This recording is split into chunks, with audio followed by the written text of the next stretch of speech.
नमस्कार, आप सभी का स्वागत है हमारी लैब असिस्टेंट ज्योग्राफी की प्रयास रिवीजन सीरीज में। और जैसा कि हम इस बुक के बेस्ड हम क्लासेस शुरू की थी हमने, ये हमारी बुक है लैब असिस्टेंट की, है ना। हमारी और बलराम जी की साथ में जो बुक है लैब असिस्टेंट प्रयोगशाला सहायक की ज्योग्राफी वाले पार्ट की, उसी बुक के बेसिस पे हमने जो क्लासेस शुरू की थी, है ना, उसका हमने नाम रखा था प्रयास रिवीजन सीरीज। और उसी का आज हम चौथा चैप्टर यानी जो 4th चैप्टर है वो पढ़ने जा रहे हैं। ठीक है, आज इस चौथे चैप्टर का हम शुरुआत करेंगे और इस चैप्टर का नाम है महासागरों और महाद्वीपों का वितरण, ना। जो कॉन्टिनेंट्स हैं ना, महाद्वीप, और जो ओशियंस हैं, पहले उनका निर्माण कैसे हुआ, है ना, और उनका आज के समय में डिस्ट्रीब्यूशन या वितरण कैसा है, इसके बारे में आज पूरे क्लास में चर्चा करने जा रहे हैं। बुक है, आप इसको लिंक इसकी डिस्क्रिप्शन में, आप वहाँ जाके इसको परचेज कर सकते हैं। सबसे पहले आता है महाद्वीपीय प्रवाह, है ना। एक शब्द आता है प्रवाह। प्रवाह का मतलब क्या होता है? प्रवाह अंग्रेजी में बोलते हैं ड्रिफ्ट। प्रवाह का मतलब होता है एक स्थान से दूसरे स्थान की ओर गति करना। प्रवाह का क्या अर्थ होता है? एक स्थान से दूसरे स्थान की ओर प्रवाह करना। तो यहाँ पे शब्द लिखा है महाद्वीपीय प्रवाह, मतलब जो महाद्वीप है उन्होंने प्रवाह किया है, वो एक स्थान से दूसरे स्थान की ओर गतिमान हुए हैं। तो जो सबसे पहले जो महाद्वीप थे, है ना, जैसे हम आज के जो महाद्वीप देखते हैं, एक संकल्पना कही जाती है। जैसे आज के इस टाइम पे हमारे जो महाद्वीप है ना, ये मान लीजिए यूरेशिया है, यूरोप है ना, ये नीचे एशिया है, ठीक है, यूरोप है, यूरोप के नीचे इधर यूरेशिया पूरा, इधर की साइड थोड़ा और यूरोप का एक्सटेंशन पार्ट है, नीचे अफ्रीका है, उत्तरी अमेरिका, दक्षिण अमेरिका, है ना, यहाँ पे इंडिया आ जाएगा। ये मान लीजिए सारे महाद्वीप है। इन महाद्वीपों के बीच में पानी भी है, यानी कि ओशियन है, ठीक है। अब जब ये महाद्वीप है, जो महाद्वीप है, ऐसा कहा जाता है कि ये सारे महाद्वीप एक समय जुड़े हुए थे। कैसे थे? जुड़े हुए थे, यानी ये एक बड़ा महाद्वीप था, बड़ा स्थल पहाड़ था। फिर समय के साथ इसमें क्या हुआ? विभाजन हुआ। समय के साथ इसमें क्या हुआ? विभाजन हुआ, और विभाजन होकर जो आज का वर्तमान स्वरूप दिखता है वैसा बना। तो इसी शब्द को क्या कहा गया? महाद्वीपीय प्रवाह, कॉन्टिनेंटल ड्रिफ्ट, ठीक है। तो सबसे पहले जो महाद्वीपों के जुड़े होने की जो संभावना है वो 1596 में 1596 में अब्राहम ऑर्टेलियस ने व्यक्त की थी। किसने की थी? अब्राहम ऑर्टेलियस, ठीक है। ये एक विद्वान थे। उन्होंने 1596 में कहा, 1596 में कहा कि जो सारे महाद्वीप हैं वो एक साथ क्या थे? जुड़े हुए थे। जो आज के जो महाद्वीप दिखते हैं वो क्या थे? जुड़े हुए थे। उसके बाद एंटेलियो पेलेग्रिनी, है ना, एक विद्वान थे एंटेलियो पेलेग्रिनी, क्या नाम था? एंटेलियो पेलेग्रिनी। इन्होंने कहा था कि इन्होंने एक मानचित्र बनाया। इन्होंने क्या बनाया? एक मैप बनाया। उस मैप में इन्होंने 3 महाद्वीप को इकट्ठा दर्शाया था, ना। उन्होंने 3 महाद्वीप को इकट्ठा दर्शाया था, ठीक है। उसके बाद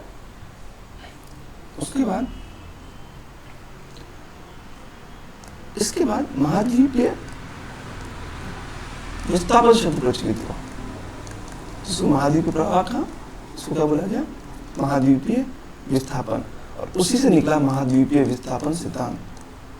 अंग्रेजी में इसको बोलते हैं CDT, कॉन्टिनेंटल ड्रिफ्ट थ्योरी, महाद्वीपीय विस्थापन सिद्धांत।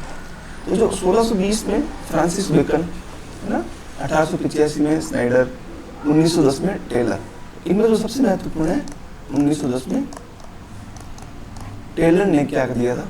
महाद्वीपीय विस्थापन सिद्धांत के बारे में चर्चा की थी। उसके बाद 1912 में जो आज हम वर्तमान स्वरूप पढ़ते हैं कॉन्टिनेंटल ड्रिफ्ट थ्योरी का, महाद्वीपीय विस्थापन सिद्धांत का, वो 1912 में दिया था, है ना। वो दिया था वैगनर ने। वो किसने दिया था? वैगनर ने। अल्फ्रेड वैगनर ने 1912 में क्या दिया? महाद्वीपीय विस्थापन सिद्धांत, ठीक है। महाद्वीपीय विस्थापन का विचार इन विद्वानों ने अलग अलग समय में प्रस्तुत किया, लेकिन जो एक्चुअली सिद्धांत है महाद्वीपीय विस्थापन सिद्धांत, उसको हम जोड़ते हैं अल्फ्रेड वैगनर से, सन 1912। तो 1912 वैगनर कॉन्टिनेंटल ड्रिफ्ट थ्योरी, ठीक है, ये चीज आ जाएगी। अब इसके बाद इन्होंने क्या कहा, इन्होंने इस सिद्धांत पे कहा, ये इनकी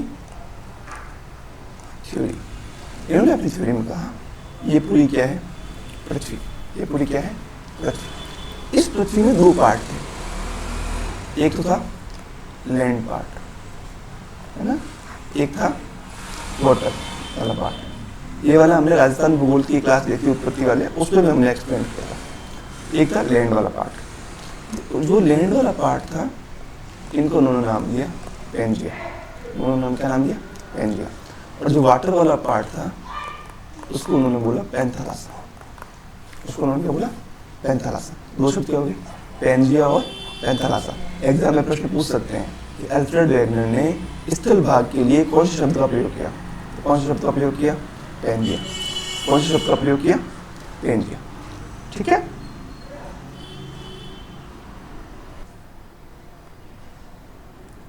पेंजिया। और जो वाटर वाला पार्ट है ना, जो जलीय भाग है, उसके लिए कौन सा शब्द यूज किया, पैंथालासा। तो दो शब्द हो गए, पेंजिया और पैंथालासा। फिर इन विद्वान ने कहा, फिर वैगनर ने कहा इस समय के साथ जो स्थल वाला पार्ट है, अब स्थल वाला पार्ट को नया बना रहे हैं, तो समय के साथ इस स्थल वाले पार्ट में, जिसका नाम इन्होंने क्या दिया था, पेंजिया दिया था, पेंजिया। इस पेंजिया में हुआ बिखराव, इस पेंजिया में क्या हुआ, बिखराव। बिखराव यानी ये पेंजिया में जो स्थल वाला पार्ट है वो आपस में टूटने लगा, क्या करने लगा, टूटने लगा। और इसी प्रवाह के कारण दो हिस्से हुए, पहला हिस्सा, दूसरा हिस्सा। ठीक है, स्लाइड में देख लेते हैं पहले पेंजिया पैंथालासा को।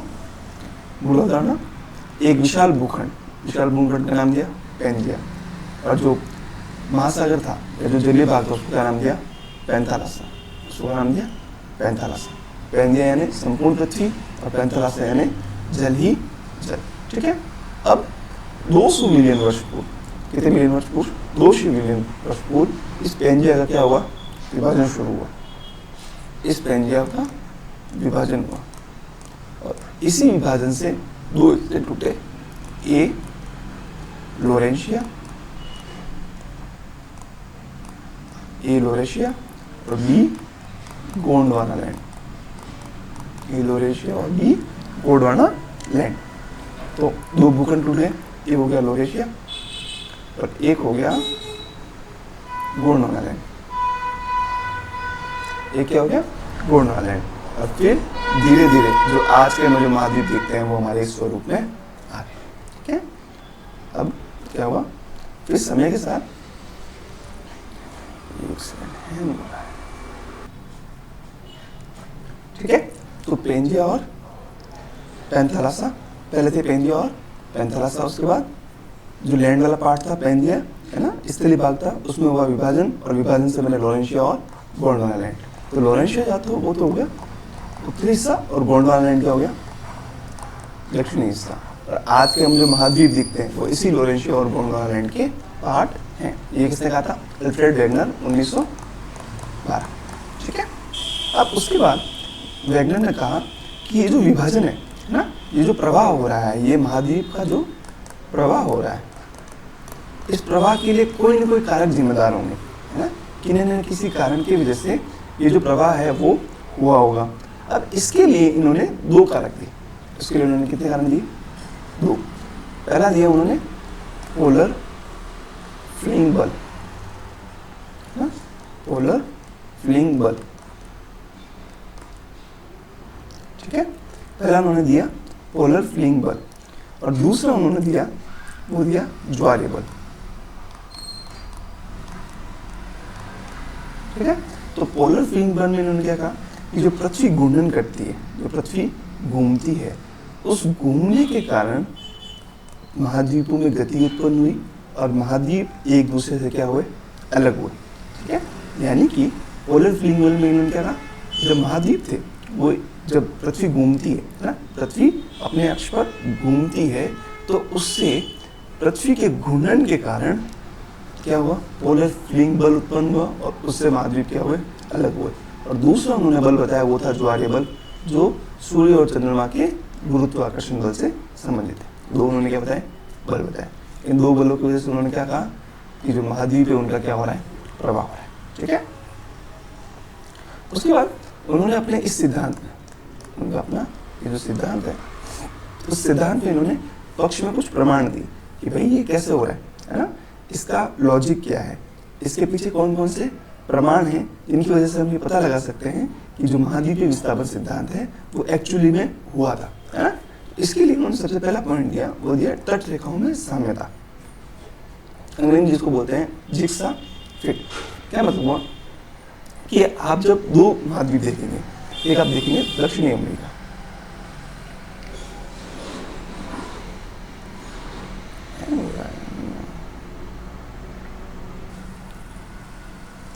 इसके लिए इन्होंने सबसे पहले कहा जिग्सा फिट, मतलब दो इन्होंने एक महाद्वीपों का एग्जांपल लिया, एक दिया दक्षिण अमेरिका, इधर है एक महाद्वीप वो है अफ्रीका।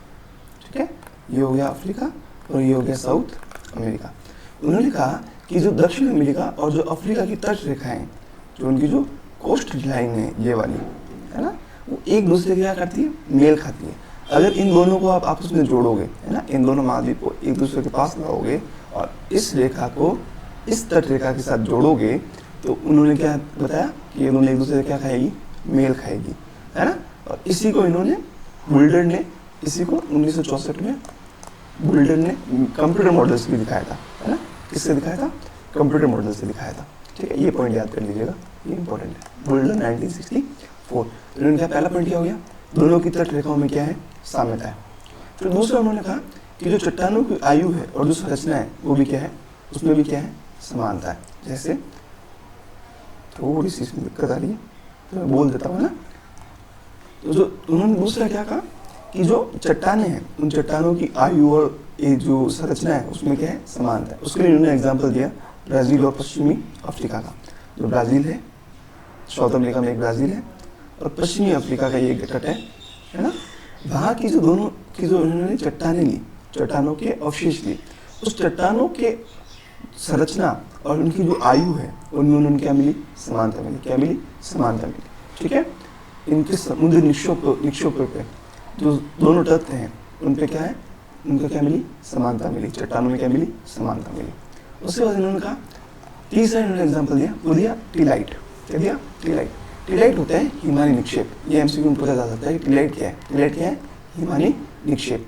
जो टीलाइट है उन टीलाइट से जो गोंडवाना श्रेणी के टीलाइट हैं, जैसे भारत, अफ्रीका और मेडागास्कर, अंटार्कटिका और ऑस्ट्रेलिया, फॉकलैंड, इन सभी जगहों पे गोंडवाना श्रेणी के क्या मिलते हैं, टीलाइट मिलते हैं, है ना। गोंडवाना श्रेणी यानी जो समय काल रहा है उसमें गोंडवाना श्रेणी की जो टीलाइट अवशेष हैं वो भारत में भी मिलते हैं, अफ्रीका में मिलते हैं, मेडागास्कर में भी मिलते हैं, अंटार्कटिका में मिलते हैं, ऑस्ट्रेलिया में भी मिलते हैं और फॉकलैंड में भी मिलते हैं। ठीक है, ये किसको दिखाते हैं, एक समान जलवायु इतिहास को दिखाते हैं। चौथा उन्होंने कहा प्लेसर निक्षेप। प्लेसर डिपॉजिट्स क्या होते हैं, ये सोने के डिपॉजिट्स हैं। क्या है, सोने के डिपॉजिट्स हैं। तो उन्होंने क्या कहा कि जो घाना का तट है, घाना का तट पश्चिमी अफ्रीका में और ब्राज़ील का तट दक्षिणी अमेरिका में, मतलब अफ्रीका में सोने का निक्षेप घाना के तट पर, पश्चिमी अफ्रीका है वहाँ पे घाना देश है, और जो दक्षिण अमेरिका है वहाँ पे ब्राज़ील। तो ब्राज़ील में तो सोने की क्या मिली है, शिराएं, और घाना में क्या मिली है, सोने के निक्षेप। इससे क्या सिद्ध होता है कि दोनों जो स्थान है वो इस समय पे क्या थे, जुड़े हुए थे। पांचवा था जीवाश्मों का वितरण। जीवाश्म, तो सबसे पहले इन्होंने एक एग्जांपल लिया, वो लिया लेमूर। लेमूर एक जीव था, ठीक है, तो भारत, मेडागास्कर और अफ्रीका में मिलता था। ठीक है, इसी से उन्होंने लेमुरिया नामक एक प्राचीन भूखंड कि भाई एक तीनों स्थान जब मिले होंगे भारत, मेडागास्कर और अफ्रीका, तो लेमुरिया नामक एक स्थल खंड रहा होगा और वहाँ पे लेमू नाम का एक जीव रहता होगा। वैसे ही ब्रायोसाउरस नाम का एक जीव है ना, वो दक्षिण अफ्रीका और ब्राज़ील में मिलता था। तो आज दक्षिण अफ्रीका और ब्राज़ील क्या है, दूर दूर है। तो इसी से उन्होंने अनुमान लगाया कि पहले ये स्थान जुड़ा हुआ था। ठीक है, ये 5 पॉइंट याद हो जाएंगे। फिर आता है, इसके साथ ही हमारा क्या खत्म हो गया, कॉन्टिनेंटल ड्रिफ्ट थ्योरी। ठीक है, महाद्वीपीय विस्थापन सिद्धांत। ठीक है, अब इसके बाद हमारा आएगा वो है संवहन धारा सिद्धांत। दूसरा क्या आएगा हमारा, संवहन धारा सिद्धांत। अगला पॉइंट है हमारा संवहन धारा सिद्धांत।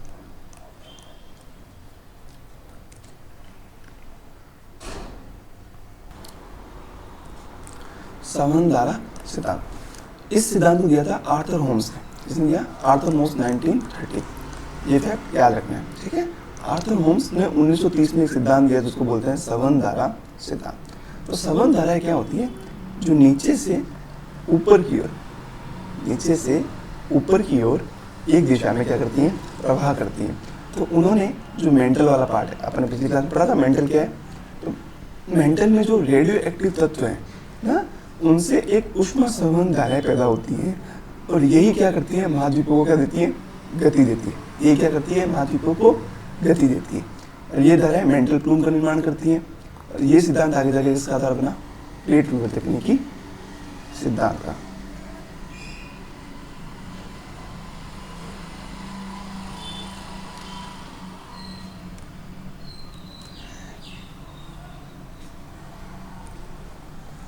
ठीक है, थोड़ा सा हैंग हो रहा है ये सिस्टम, कंटिन्यू करते हैं इसको। ठीक है, तो इसको समझ लेते हैं एक बार। क्या चीज हो गई? एक हो गया कॉन्टिनेंटल ड्रिफ्ट थ्योरी। इसको ऐसे करते हैं, इसको नेक्स्ट क्लास में कंप्लीट कर लेते हैं ना, अभी इसको यहीं रोक लेते हैं।